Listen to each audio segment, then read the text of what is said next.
The last thing anyone expected to hear, after 3 years of absolute silence, was a child laughing. It came from somewhere near the old bakery on Maple Street, a sound so foreign that Elena dropped the basket of herbs she'd been carrying, scattering rosemary and thyme across the cracked pavement. She stood frozen, one hand pressed against the weathered brick wall beside her, listening with every fiber of her being. The laughter rang out again, pure, unrestrained, impossible, and then dissolved into the heavy quiet that had blanketed the world since the plague year. Before we continue, if you'd like to join me for more stories like this, feel free to subscribe. I share a new one every day. And if you don't mind, leave a comment and tell me where you're listening from and what time it is for you right now. I love seeing how far these stories travel. Elena's heart hammered against her ribs as she moved toward the sound, her footsteps careful and deliberate on the broken sidewalk. The afternoon sun hung low and golden, casting long shadows between the empty buildings that lined what had once been the bustling heart of a small college town. Now, like everywhere else, it stood as a monument to absence. The plague hadn't killed everyone. That would have been simpler somehow. Instead, it had taken something more essential. It had stolen the ability to speak, to cry out, to make any sound at all beyond the most basic functions of breathing and the involuntary beating of hearts. She rounded the corner, and there, in the overgrown courtyard where students had once gathered between classes, sat a girl no more than 7 or 8 years old. The child had dark curls that caught the sunlight, and she was playing with something in the tall grass, a small object that Elena couldn't quite make out. As Elena watched, hardly daring to breathe, the girl hummed a tuneless melody, then spoke in a clear, bright voice. "There you go, little one. All better now." The words hung in the air like miracles. Elena must have made some sound, some involuntary gasp, because the child looked up suddenly, her eyes wide and startled. For a moment, they simply stared at each other across the wild tangle of grass and weeds. Then the girl smiled, a gap-toothed grin that transformed her entire face, and held up what she'd been tending, a small bird with a damaged wing, carefully wrapped in what looked like a strip of clean cloth. "She flew into the window," the girl said, her voice matter-of-fact. "But I think she'd be okay. My mama taught me how to help hurt things." Elena tried to speak, tried to form words in response, but her throat worked uselessly. Nothing came out. Nothing had come out for 3 years, not since the morning she'd awoken to find that her voice had joined the billions of others that had simply ceased to exist overnight. She gestured to her throat, then to her mouth, shaking her head slowly. The girl's expression shifted to understanding, then to something that might have been pity, but felt gentler, more like compassion. "Oh," she said softly, "you're one of the quiet ones. That's okay. Lots of people are quiet now. But you can still hear me, right?" Elena nodded, tears beginning to blur her vision. She sank down onto her knees in the grass, not trusting her legs to hold her any longer. The girl set the bird carefully aside in a makeshift nest of leaves and moved closer, settling cross-legged in front of Elena with the unconscious ease of childhood. "My name is Iris," the girl said. "Like the flower. What's your name?" Elena fumbled in the pocket of her warm jacket for the small notebook and pencil she always carried now. Everyone did, those who could write. Communication had become a matter of paper and gestures, of expressions and touch. She wrote carefully, her hand shaking slightly. "Elena, how can you speak?" Iris peered at the writing, her lips moving as she read. "I was born after," she said simply. "After the quiet came. Mama says I'm one of the after children. There aren't many of us, but there are some. We can all talk. It's just the people who were alive before who can't anymore." This information struck Elena like a physical blow. After children, of course, it made a terrible kind of sense. Whatever the plague had been, biological weapon, natural mutation, divine judgment, Depending on who you asked, it had affected only those who had already developed the capacity for speech. The babies born afterward, their brains developing in this new silent world, had somehow bypassed whatever had stolen language from the rest of humanity. She wrote again. "Where is your mother?"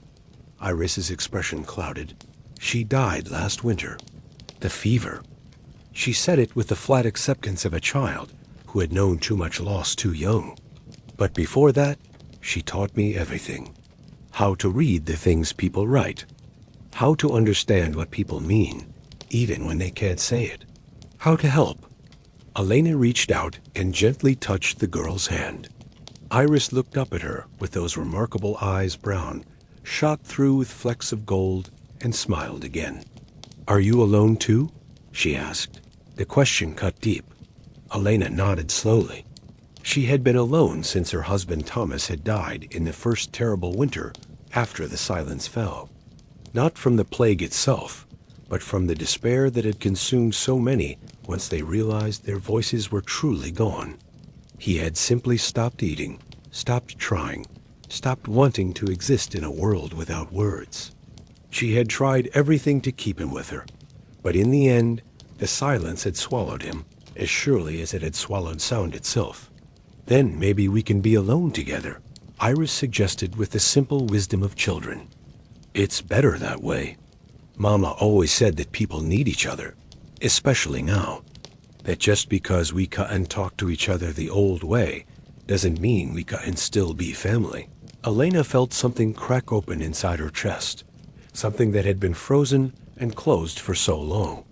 She pulled the girl into an embrace, careful and tentative at first, then tighter as Iris hugged her back with fierce intensity.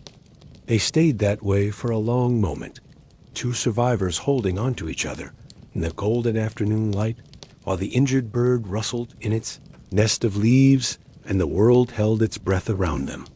When they finally pulled apart, Elena wrote, "Do you have somewhere to stay? Someone taking care of you?" Iris shook her head. "I've been moving around.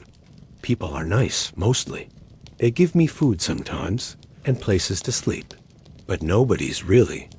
I mean, they can't really talk to me, you know? It gets lonely." Elena understood entirely. She gestured to herself, then to Iris, then made a motion that encompassed the space around them. The question was clear. "Would you like to stay with me?" Iris's face lit up like the sun breaking through clouds. "Really? You mean it? I wouldn't be in the way?" Elena shook her head firmly and wrote, "You would be everything."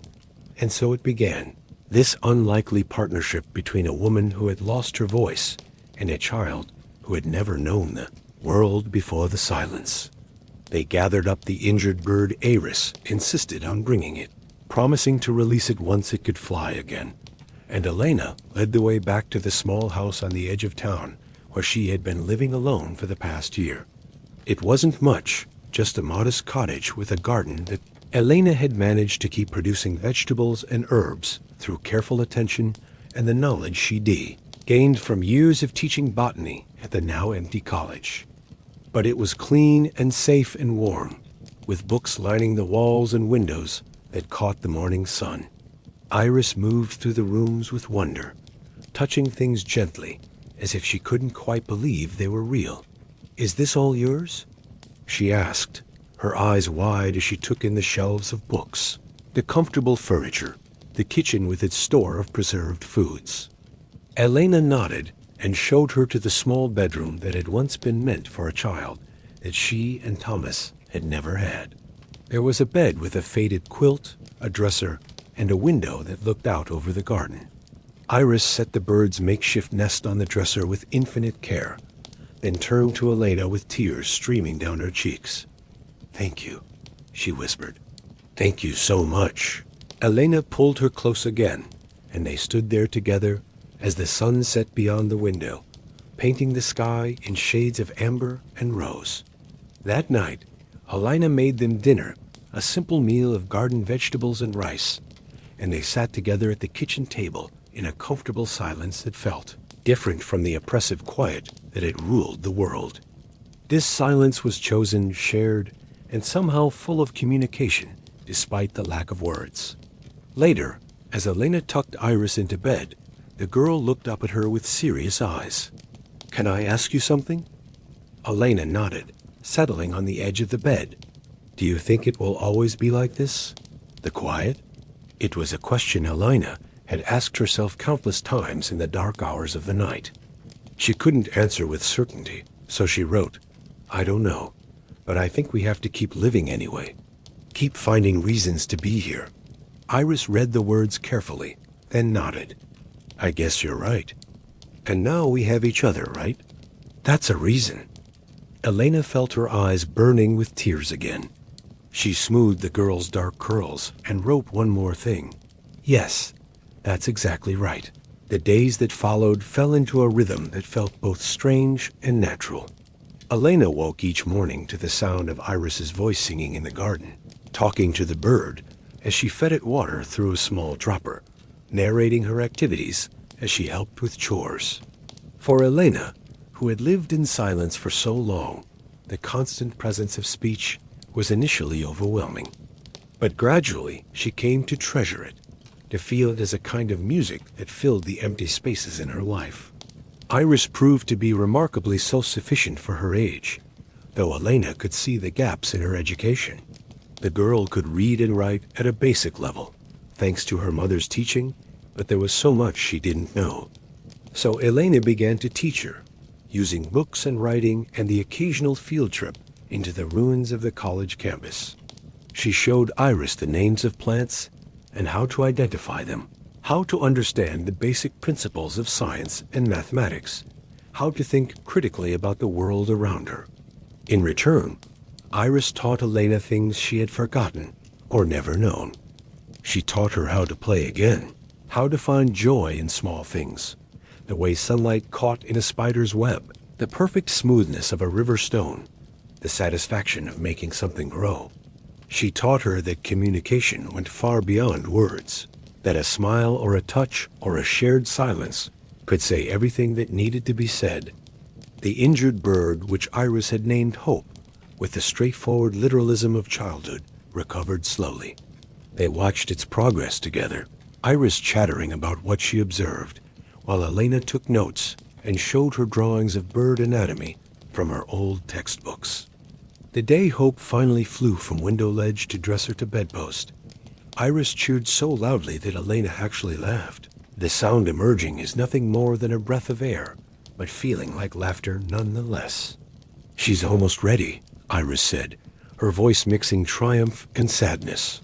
"Soon we'll have to let her go." Elena wrote, "That's what it means to help something heal. You have to be willing to let it fly." Iris read this slowly, then nodded. "I guess that's true for people too, huh?"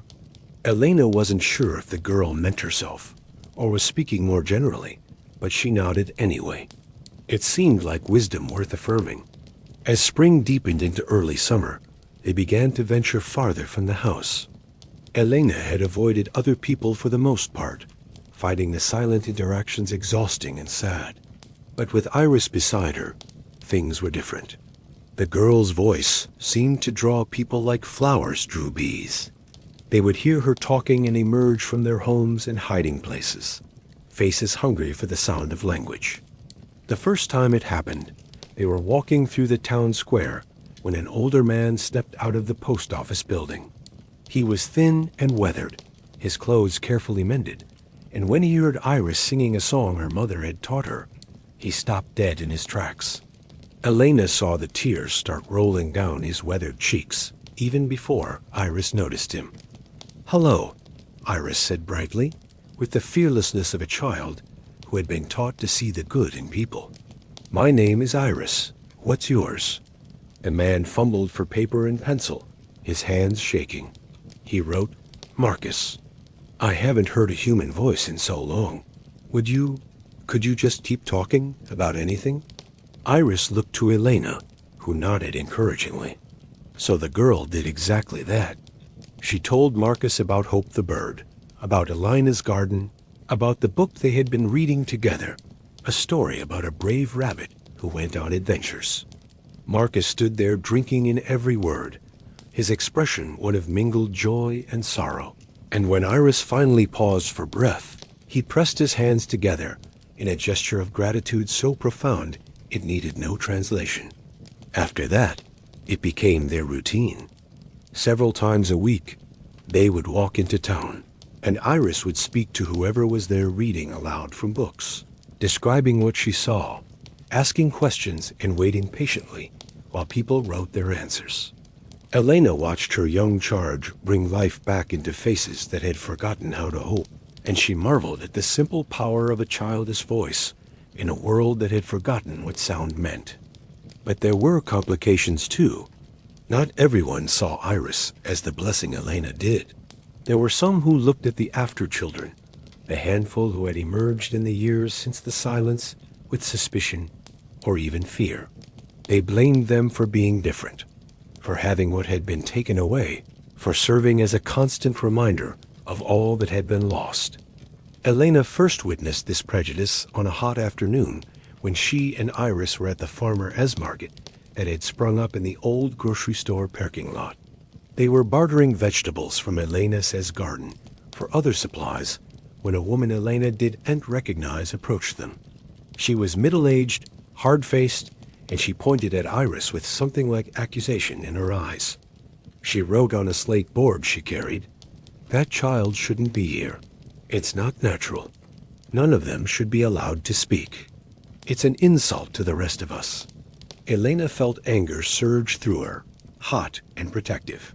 She positioned herself between the woman and Iris and wrote quickly, "She is a child. She did nothing wrong. If anything, she is a gift." The woman's face twisted. "A gift? She's a reminder of what we lost. Every time she opens her mouth, it's like rubbing salt in the wound. The after-children should be kept quiet, taught to be like the rest of us. It's only right." Iris had been silent during this exchange, but now she spoke up, her voice smaller than usual but steady. "I'm sorry you're sad," she said. "I'm sorry everyone lost their voices, but I didn't take them. I was just born. I can't help how I am."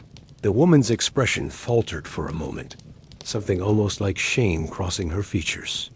But then she hardened again and turned away, disappearing into the crowd of silent shoppers. Elena knelt down beside Iris and saw that the girl was blinking back tears. She pulled her close and wrote, "Don't listen to her. You are perfect exactly as you are. Don't ever let anyone make you feel otherwise." Iris nodded against Elena's shoulder, but the encounter had shaken them both. On the walk home, the girl was quieter than usual, and that night, Elena found her sitting at the window of her room, staring out at the stars. "Can I ask you something?" Iris said when she noticed Elena in the doorway. Elena nodded and came to sit beside her. "Do you ever wish I couldn't talk? Do you ever wish I was quiet like you, so it wouldn't remind you of what you lost?" The question broke Elena's heart. She took up her notebook with shaking hands and wrote, "Never, not once, not for a single second. Your voice is the most beautiful thing I have ever heard. It is not a reminder of loss. It is a promise of hope. Please believe me." Iris read the words, then read them again, her fingers tracing the letters. "Okay," she said finally. "I believe you. But it's hard sometimes, being different. People look at me like I am weird or wrong, or like I did something bad just by existing." Elena wrote, "I know, but being different isn't wrong. It's just different.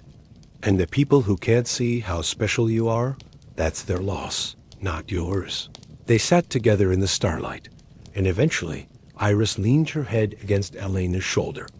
"I'm glad I found you," she whispered. "I'm glad we found each other." Elena wrapped her arm around the girl and held her close, watching the stars wheel slowly across the sky. In the corner of the room, Hope slept in her nest, her wing nearly healed, almost ready to fly. Everything was temporary, Elena thought. Everything was fleeting. But in this moment, they had each other, and that was enough. The next morning brought a surprise. Elena woke to find Iris already up and dressed, standing at the front door with excitement practically radiating from her. "Come quick," she said as soon as she saw Elena. "You have to see this." Elena hurried to the door, and what she saw made her stop in wonder. The front walk, the garden path, even the street, beyond all of it, was covered in small paper cranes. Hundreds of them, folded from every kind of paper imaginable, notebook pages, newspaper, magazine sheets, even some that looked like they'd been carefully cut from books. They formed a river of color and intention, each one a tiny gesture of creation and beauty. They must have left them overnight, Iris breathed. "Look, there's a note." She picked up a piece of paper that had been weighted down with a stone near the front step.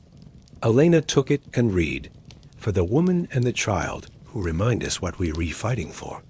Thank you for bringing light back into the darkness."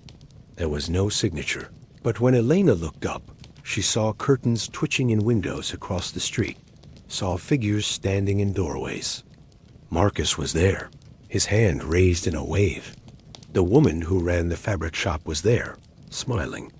Even some children, other after children, that Elena had occasionally glimpsed, but never spoken to, were watching from their various homes. Iris began to cry, but they were happy tears. She ran out into the garden, spinning among the paper cranes, her laughter ringing out clear and bright. And all along the street, Elena saw people's faces transform at the sound. Whatever darkness existed in the world, whatever cruelty and suspicion, it was countered by this, by beauty created in silence, by community forged despite the inability to speak, by the simple fact of people choosing to care for one another. Elena spent the morning carefully gathering the cranes, Iris helping her collect them in baskets. They would save them, she decided. They would string them up in the windows, hang them from the ceiling, create a permanent reminder of this gesture of kindness. And as they worked, more people came by. They didn't stay long, but they came bringing small gifts of food, of useful items, of simple companionship. Each one stopped to listen to Iris talk about the cranes, about how beautiful they were, about how much they meant. One visitor was a young woman, perhaps in her mid-20s, who arrived with another, after child, a boy who looked to be about 5. She wrote her introduction. "My name is Sasha. This is my son, River. We've seen you and Iris around town. River has been asking if he could meet her. He hasn't talked to another child who can speak since his father died." Iris's eyes lit up. "Hi, River. Do you want to see my room? I have books and toys, and there's a bird who's learning to fly again." River looked to his mother, who nodded with an expression of profound gratitude. The children disappeared upstairs in a flurry of footsteps and excited chatter, and Elena invited Sasha in for tea. They sat at the kitchen table, communicating through writing, and Sasha told her story. She had been pregnant when the silence fell, had given birth to River in the chaos that followed. His father had died in an accident during that first terrible year, leaving her to raise the boy alone. Like Iris, River had been born with the ability to speak, but unlike Iris, he had few opportunities to use it. Sasha had been protective, worried about the kind of prejudice Elena and Iris had encountered, and so they had lived quietly, River's voice heard only within the walls of their home. "But that's not good for him," Sasha wrote. "He needs other children. He needs to know he's not alone. When I heard about Iris, about how openly she speaks, I wanted to bring River to meet her. If that's okay." Elena wrote back immediately.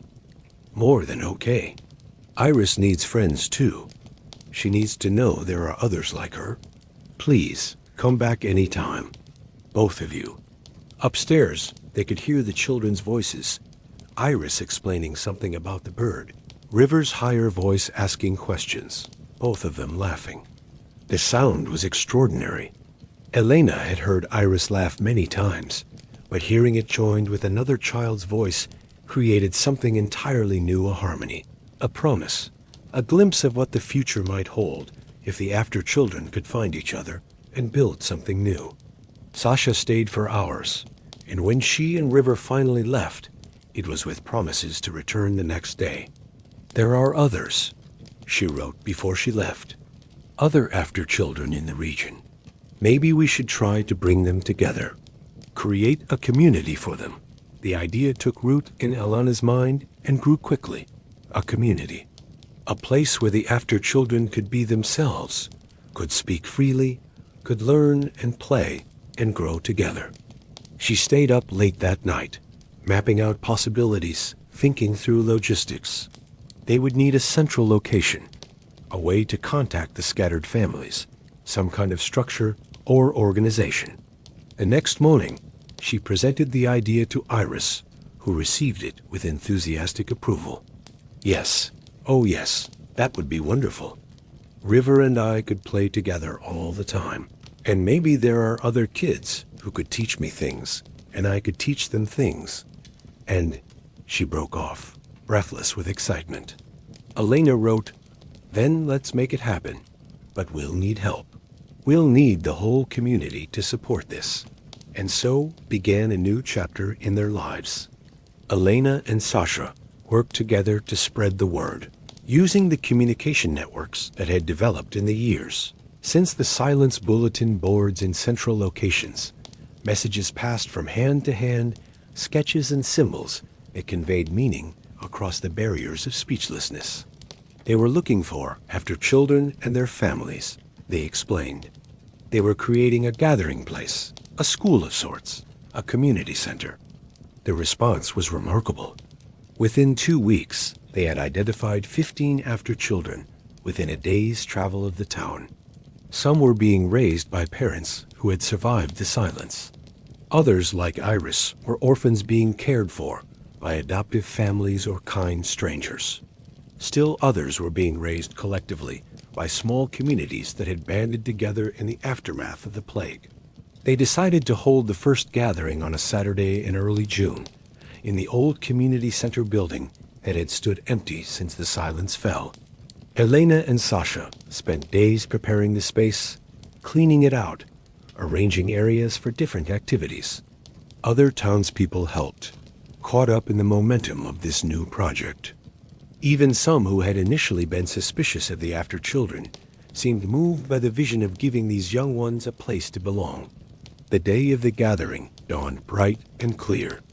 Elena woke early, her stomach churning with a mixture of excitement and nervousness. She had spent so long living in isolation, communicating only with Iris. The thought of being surrounded by 15 or more speaking children was both thrilling and daunting.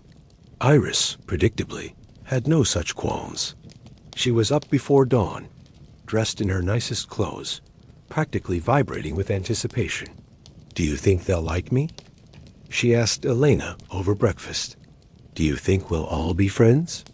Elena smiled and wrote, "I think they will love you. Just be yourself."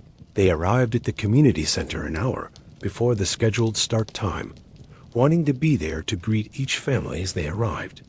The first to show up was Sasha with River, followed closely by an older couple with twin girls who looked to be about 10. Then they came in a steady stream, children of all ages, from toddlers barely steady on their feet to teenagers on the cusp of adulthood.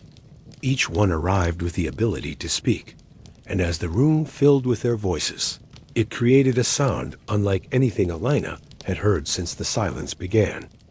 It was overwhelming, joyous, and chaotic, and absolutely overwhelming. The children's voices overlapped and intertwined, sometimes rising to near shouting levels as they discovered each other and began to play. The adults, whether silent parents or caregivers, stood around the edges of the room, watching with expressions that ranged from wonder to relief to something like grief. This, Elena realized, was what the world had sounded like before.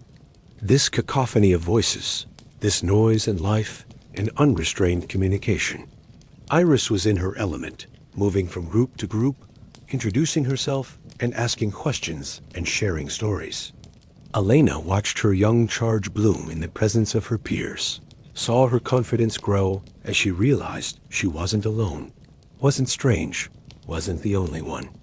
As the morning progressed, Elena and Sasha worked to organize some structure around the chaos. They divided the children into rough age groups and rotated them through different activities, storytelling, art projects, games that encouraged cooperation and communication. The older children naturally began helping the younger ones, and Elena was struck by how quickly bonds formed, how desperately these young ones had needed to find each other. During a quieter moment, while the children were engaged in a group art project, one of the teenage girls approached Elena. She had olive skin and striking green eyes, and she wrote her introduction on a notepad. "Hi, I'm Sophia. I'm 17. I just wanted to say thank you for doing this. I thought I was going crazy sometimes, being the only one who could talk in my town. This means everything," Elena wrote back. "Thank you for coming. We're hoping to make this a regular thing. A safe place for all of you." Sophia's eyes filled with tears. "Good, because we need this. The world needs this. We're the ones who are going to have to rebuild everything someday, you know. We're the ones who'll have to figure out how to make a speaking world again. We should know each other. We should support each other." The wisdom in those words struck Elena deeply. Sophia was right. These children represented something more than just a quirk of biology or a side effect of the plague.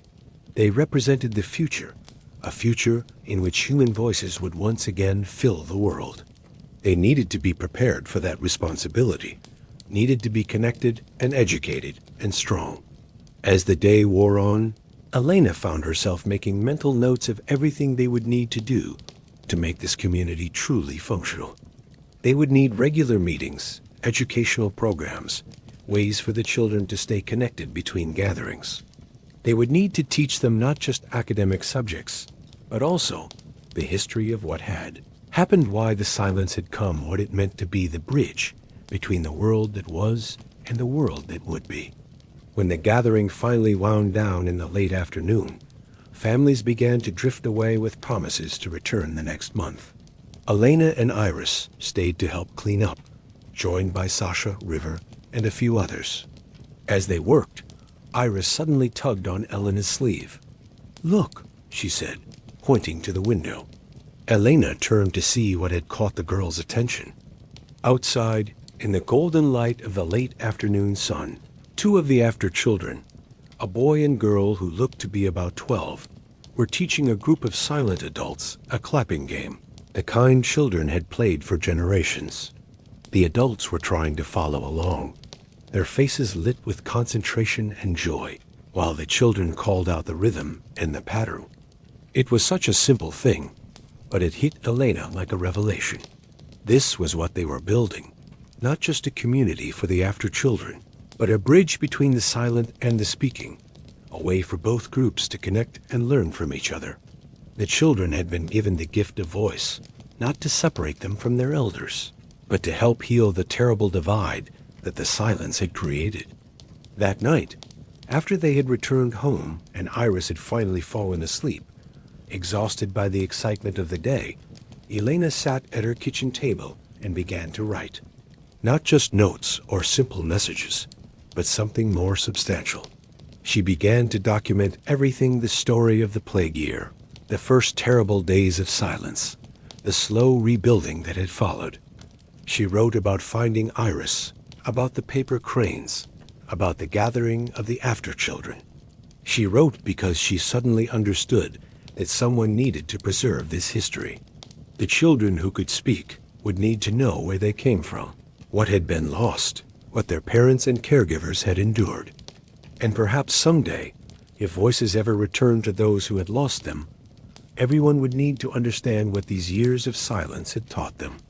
Over the following weeks and months, the gatherings continued and grew. More families heard about the community and traveled from farther away to attend. Elena and Sasha, along with a core group of dedicated adults, developed a curriculum of sorts, teaching the children not just academics, but also life skills, history, art, music. The children themselves contributed their own knowledge and talents, creating a collective wisdom that was greater than any individual could have provided. Elena watched Iris flourish in this environment. The girl who had been alone for so long now had a tribe, a community of peers who understood her in ways that Elena, for all her love, never quite could. She saw Iris form deep friendships with River and several other children her age. She saw her take younger children under her wing, teaching them to read or showing them how to care for injured birds. She saw her young charge growing into exactly the person she was meant to be: confident, compassionate, and unafraid to use her voice. But there were challenges too. As the community of after children grew more visible, the backlash from some quarters intensified. There were those who saw the gatherings as dangerous, who feared what it might mean for speaking children to band together. There were anonymous letters left at the community center, demanding that the gatherings stop. There were confrontations in the street, silent arguments conducted through hastily scrawled notes and angry gestures. The worst incident came on a rainy afternoon in early August. Elena and Iris were walking home from the market when they encountered a group of people blocking the street. There were perhaps a dozen of them, all holding signs with messages written in large, angry letters. The silence is sacred. Speaking is theft. After children are unnatural. Elena felt Iris's hand tighten in hers, felt the girl press closer to her side. She tried to lead them around the group, but the protesters moved to block their path. One of them, a man Elena vaguely recognized from before the plague, stepped forward and thrust a note at her. "You're corrupting the natural order, teaching children to speak when the rest of us have been silenced. It's wrong. God took our voices for a reason." Elena wrote quickly. "God didn't do this. Disease did. And these children are innocent. They have done nothing wrong." The man's face twisted with anger, and he reached out as if to grab the notebook from her hands. But before he could, Iris spoke up, her voice ringing out clear and strong despite her obvious fear. "Please stop," she said. "We're not trying to hurt anyone. We're just trying to live. We didn't ask to be born the way we are. We didn't take your voices. We were just born after the sickness came. Why are you angry at us for that?" For a moment, the entire group fell silent in a different way than the enforced muteness they all lived with. It was the silence of people confronted with an uncomfortable truth, with the plain speech of a child cutting through their anger and ideology. One woman in the group, younger than the others, lowered her sign slowly. She wrote something on it and held it up. "She's right. They're just children. What are we doing?" But the man who had confronted Elena wasn't swayed. He wrote again, his hand shaking with emotion. "They represent everything we've lost. Every time they speak, it's a knife in our hearts. They should be silent. They should know what it's like." "No," Iris said firmly. "Being mean to us won't give you back your voices. It won't change anything. It will just make more people sad. My mama told me that before she died. She said that the only way through the sad times is to help each other, not hurt each other." Something in the girl's words seemed to deflate the anger of several protesters. They began to drift away, uncomfortable with where this confrontation was heading. But the core group remained, the man still glaring at Elena and Iris with undisguised hostility. It was Sasha who broke the stalemate, arriving with River and several other adults who had heard about the confrontation. She positioned herself beside Elena, creating a wall of protective bodies around the children. She wrote a message and held it up for all to see. "These children are our future. If you can't see that, then you're choosing to stay in the past. We're done here." The protesters hesitated and slowly began to disperse. But as they left, the man who had started it all turned back and wrote one final message. "This isn't over. You'll see. The speaking will stop, one way or another."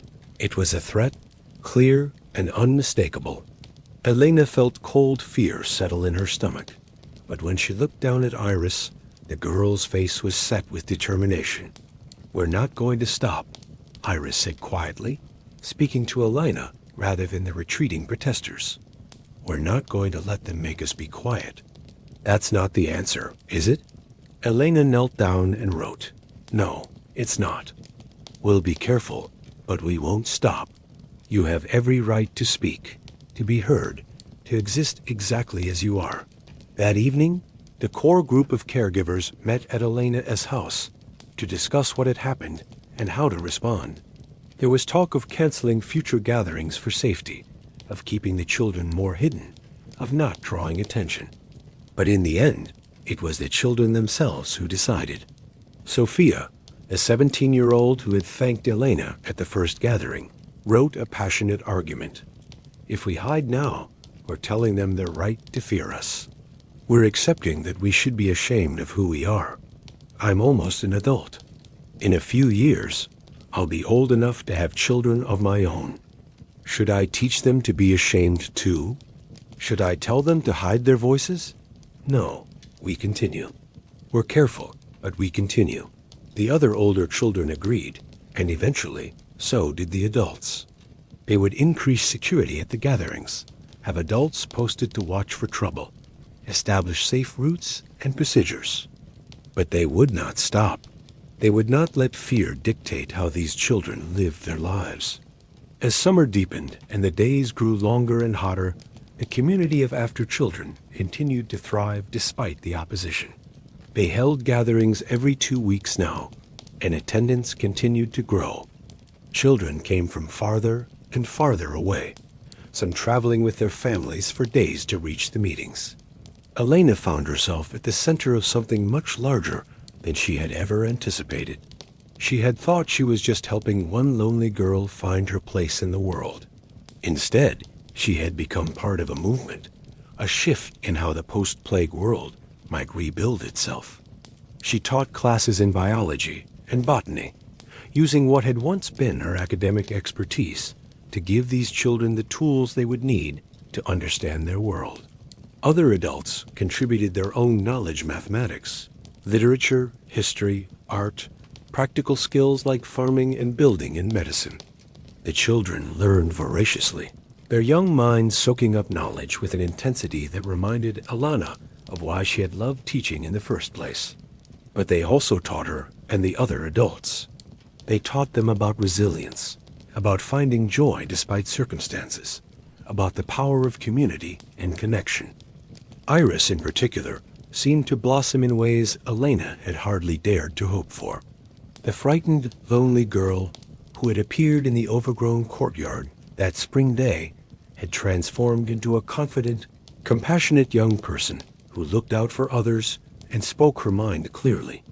She had taken on a leadership role among the younger children, and Elena often found her organizing games or settling disputes or comforting someone who was sad. One evening in late August, as they sat together watching the sunset from the porch, Iris asked Elena a question that had clearly been on her mind for some time. Do you think our voices will ever come back? The voices of the quiet people, I mean. Elena considered the question carefully before writing her response. I don't know. Maybe. Maybe not. I think the important thing is that we don't wait for them to come back to live our lives. We adapt. We find new ways to communicate. We keep moving forward. Iris read this and nodded slowly. River's mom says that maybe we're supposed to be the new voices. That maybe we after children are meant to speak for everyone until the quiet ends. It was an interesting theory, one Elena had heard variations of from several people. She wrote, maybe. Or maybe you're just meant to speak for yourselves. Either way, your voices matter. Don't ever forget that. I won't, Iris promised. And I'll make sure the other kids don't forget either. As autumn approached and the leaves began to turn, the community center became a hub of activity nearly every day. The bi-weekly gatherings had expanded into ongoing programs after school activities for the local after children. Tutoring sessions, art classes, music lessons. The building that had stood empty for 3 years now thrummed with life and sound. Elena had reduced her solitary time significantly, spending most of her days at the center, helping to coordinate and teach. She found that she didn't miss the isolation as much as she thought she might. There was something healing about being surrounded by purpose, by the noise and chaos of children learning and playing and simply being alive. One afternoon, while Elena was helping a group of younger children with a science project, Sophia approached her with a serious expression. The teenager had become something of a deputy leader in the community, her maturity and intelligence making her a natural coordinator for the older children. She wrote, "We need to talk about what happens next. I've been thinking about the future, not just our future, but everyone's. We can't just keep doing this forever in isolation. We need to connect with other communities. Find out if there are after children in other places. Start building something bigger." Elena felt a flutter of both excitement and trepidation. Sophia was right, of course. But expanding beyond their small region would bring new challenges, new risks. She wrote, "What did you have in mind?" Sophia's response was thoughtful and detailed. She had clearly been planning this for some time. "We send out explorers. Some of the older kids, like me, accompanied by adults. We travel to other towns and cities within a few hundred miles.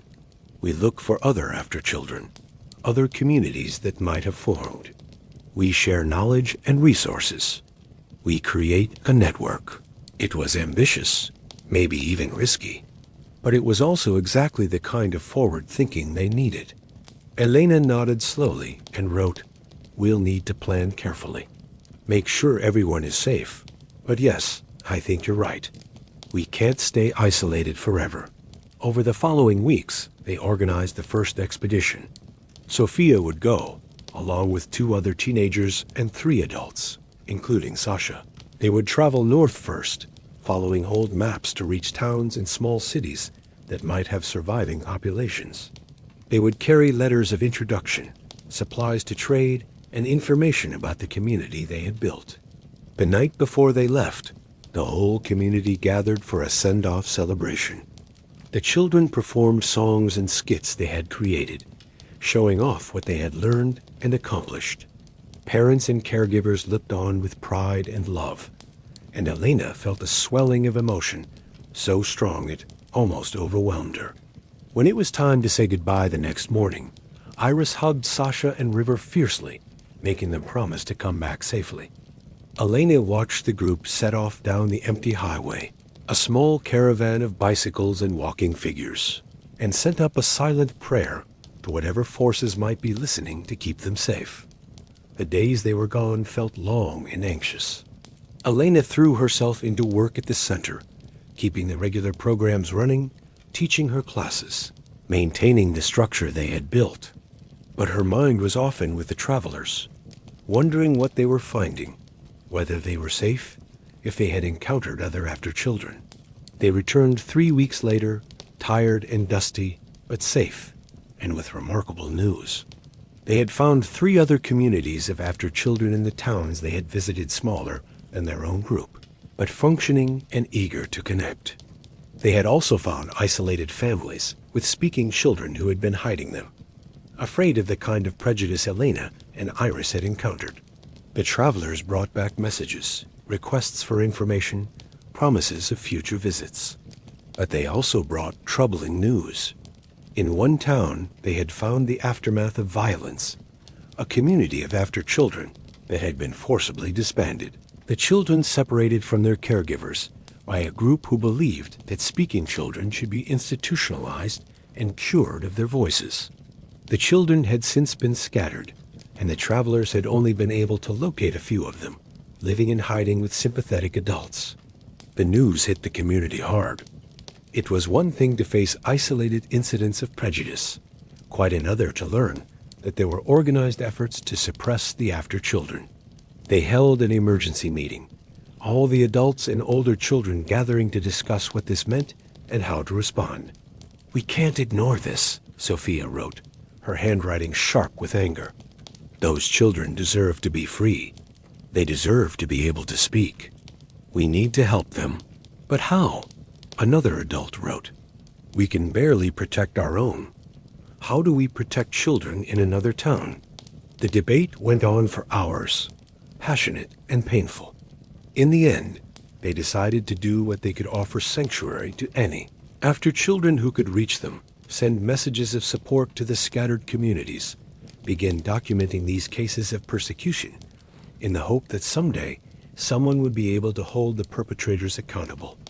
Elena took on the task of creating the documentation, spending hours each evening writing down testimonies, collecting evidence, building a record of both the good that was happening and the injustices being perpetrated.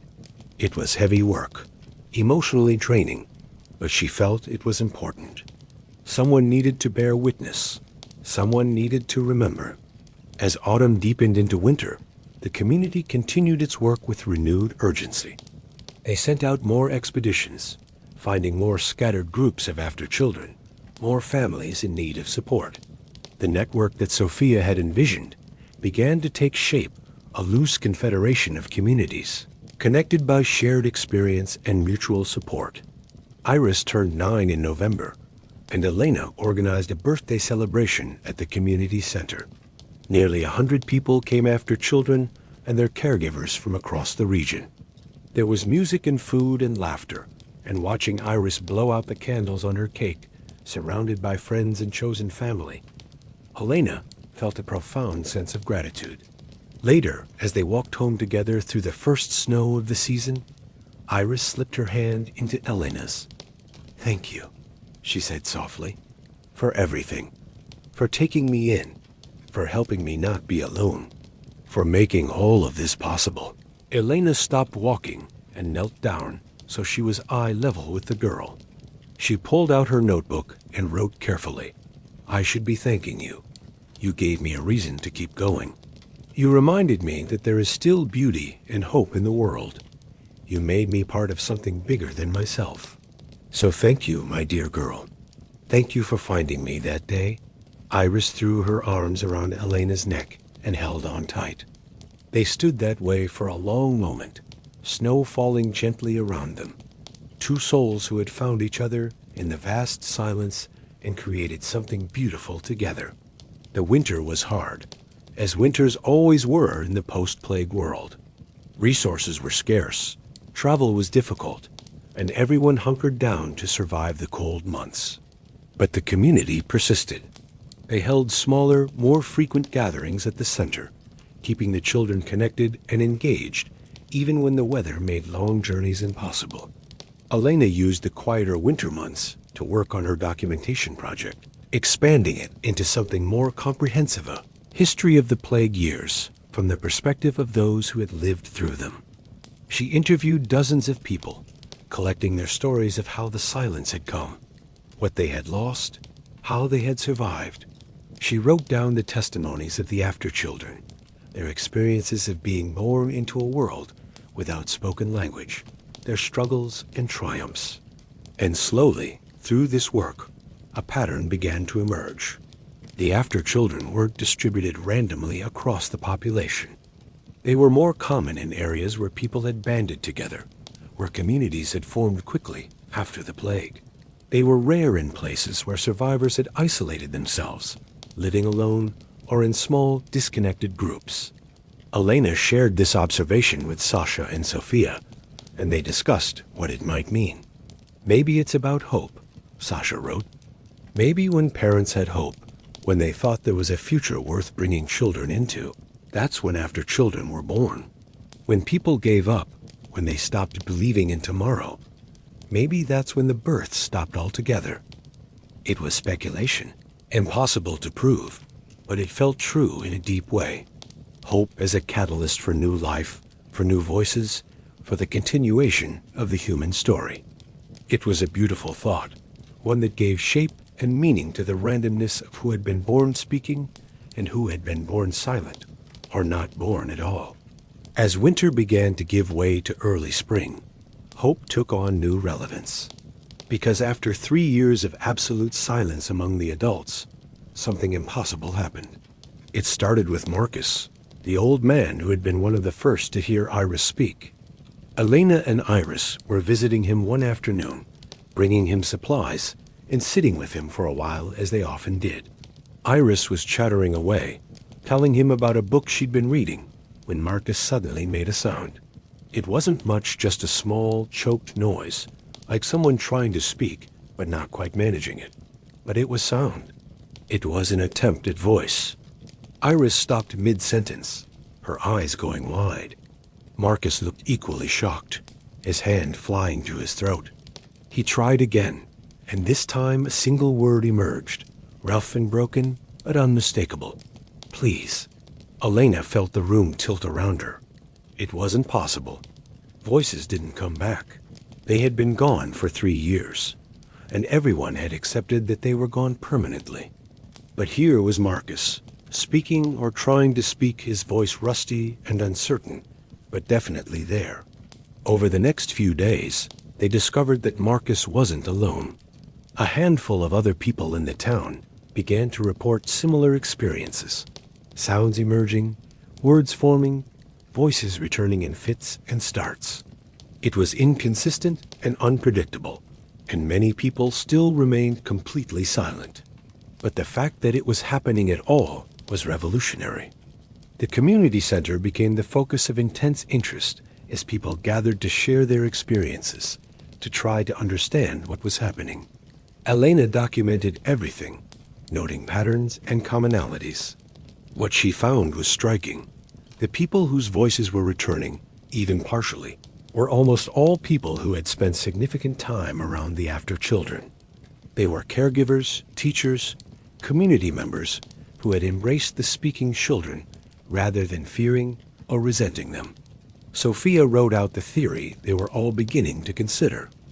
What if being around us helps?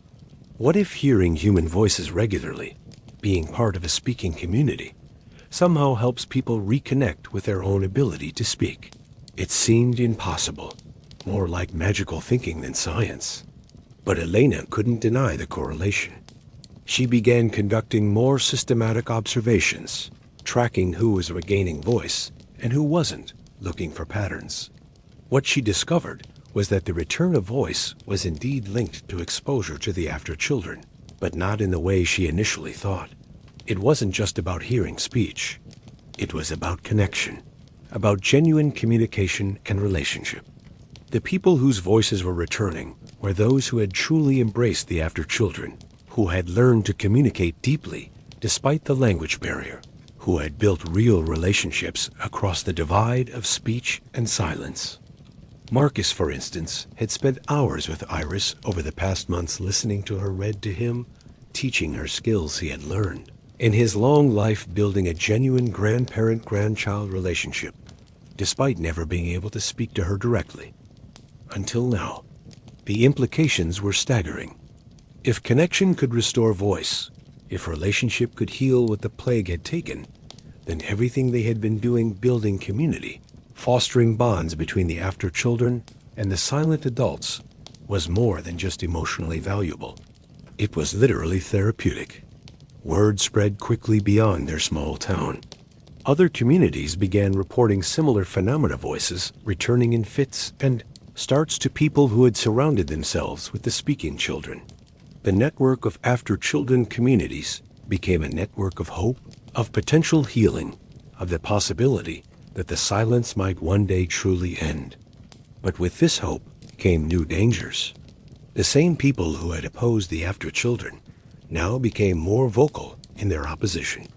If the speaking children held the key to restoring voice, some argued, then they should be controlled, studied, used systematically to cure the silence.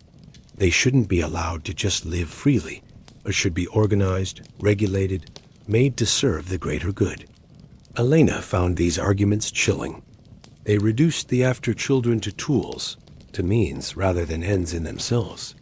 They ignored the central lesson of what was happening, that it was genuine connection and love, not forced exposure or clinical treatment, that seemed to facilitate the return of voice.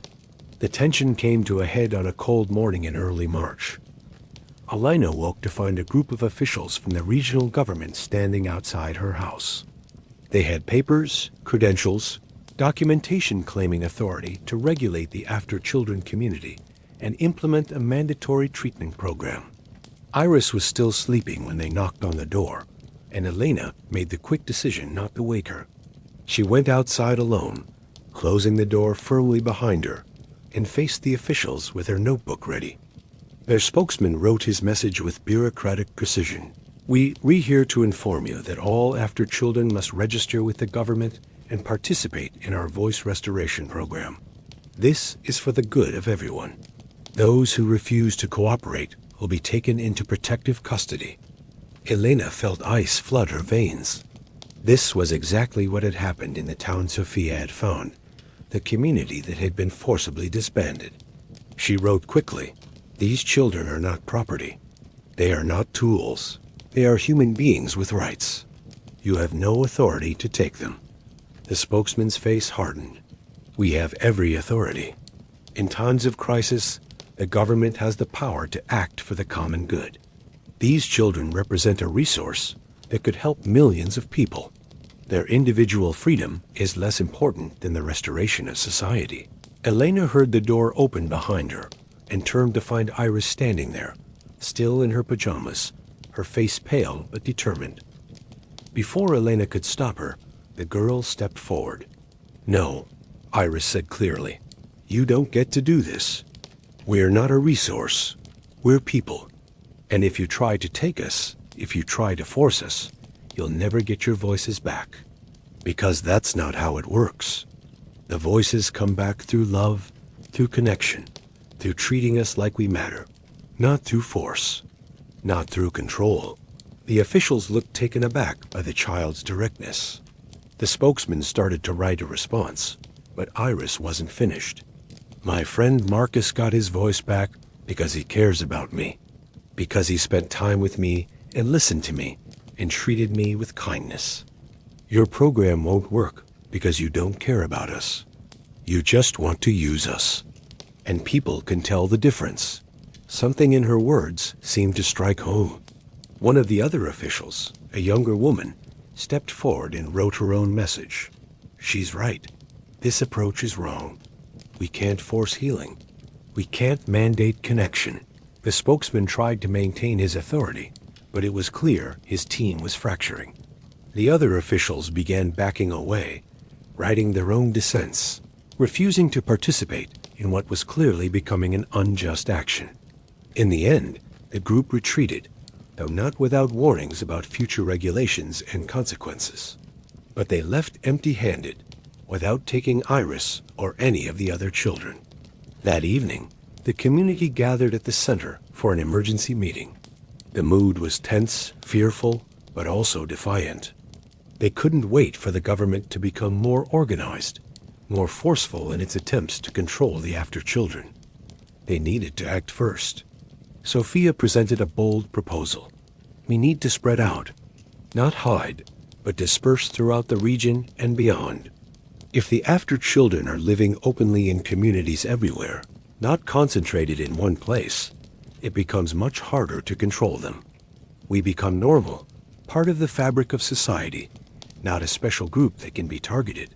It was a sound strategy, though it meant the end of their concentrated community. But after much discussion, they agreed.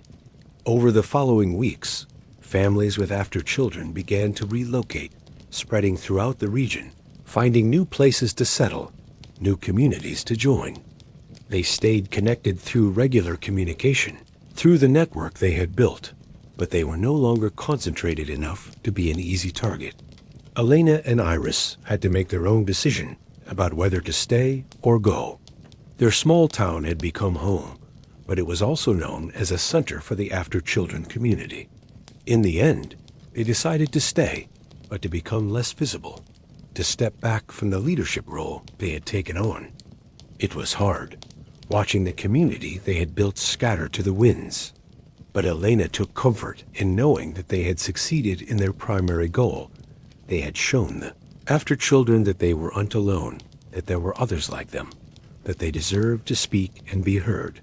That knowledge would stay with them no matter where they went. Spring came fully now, warm and bright, and with it came more reports of voices returning. Marcus could now speak in full sentences, though his voice was still rough. Others were making similar progress. The process was slow and inconsistent, but it was happening. Elena continued her documentation work, but now she included the phenomenon of voice restoration. She wrote about the patterns she observed, the connection between relationship and healing, the importance of genuine care rather than forced exposure. Her work was being copied and distributed throughout the network of communities, helping others understand what was happening and how to foster it in healthy ways. One evening in late April, as Elena and Iris worked together in the garden, planting seeds for the summer vegetables, Iris suddenly stopped and looked up at the sky. "Do you hear that?" she asked. Elena paused and listened. At first, she heard nothing unusual, just the birds singing, the wind in the trees, the distant sound of the creek that ran behind their property. But then she caught at a sound she hadn't heard in 3 years. Someone was singing. They followed the sound to the house next door, where their elderly neighbor, Mrs. Chun, was hanging laundry on her line. And she was singing tentatively, uncertainly, but definitely singing. An old song in a language Elena didn't recognize, probably something from Mrs. Chun's childhood decades ago. Mrs. Chun saw them watching and stopped, her hand flying to her mouth in surprise. Then she smiled, tears streaming down her face, and tried to speak. The words came out halting and broken. Music. Came back ... now. Was thinking of ... my mother ... and it just came out. Iris ran to her and hugged her fiercely, and Mrs. Chun held the girl close, still crying, still trying to form words. Elena watched them together and felt her own eyes filling with tears. This was what they had been fighting for, not just the practical restoration of voice, but the emotional and spiritual healing that came with it, the reconnection with memory and identity and joy. As spring turned to summer, the instances of voice restoration multiplied. It was still far from universal. Many people remained silent, and doctors and scientists who were still working couldn't explain why some regained their voices while others didn't. But the trend was clear and undeniable. The silence was ending, slowly and unevenly, but ending nonetheless. The network of after-children communities continued to grow and evolve. They shared their stories and strategies, supporting each other across distances. Some communities faced ongoing persecution, but they also found allies, people who had regained their voices and became fierce advocates for the children who had helped make that possible. Elena's documentation project expanded into something more ambitious, a comprehensive history of the plague years and the recovery, including first-hand accounts from hundreds of people. She worked with other writers and historians who had emerged in various communities, creating a collective memory of what had happened and what it meant.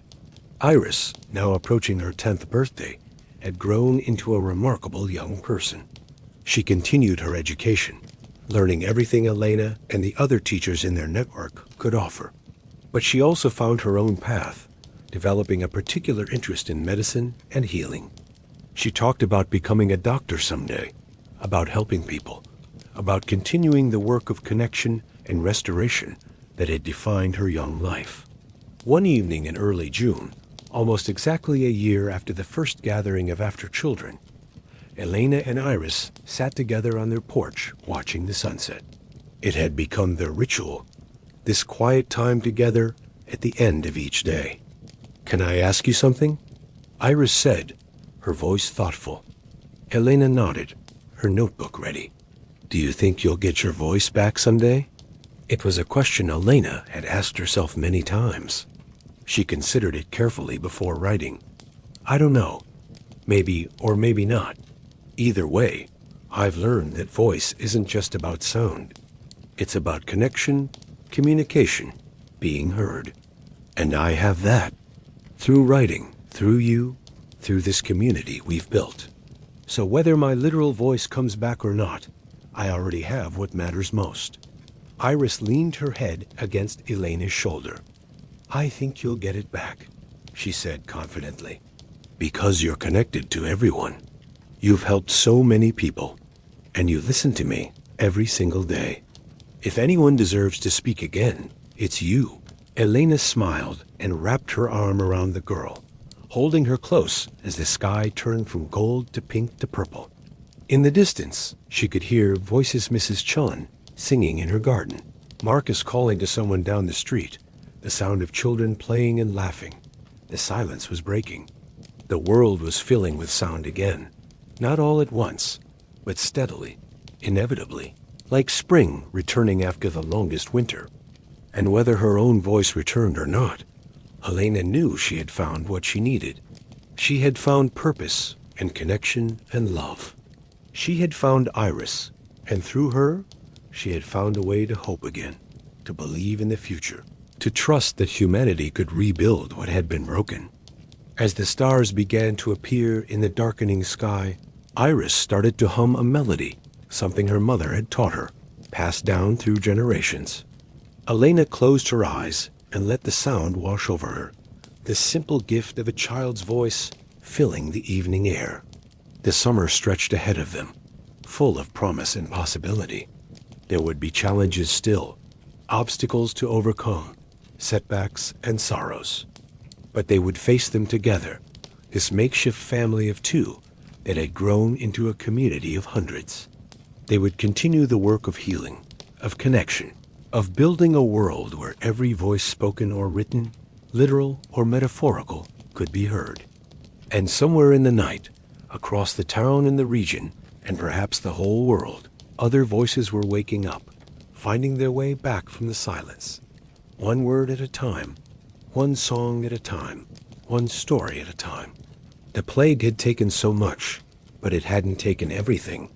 It hadn't taken the human capacity for love, for resilience, for finding ways to communicate, even in the deepest silence.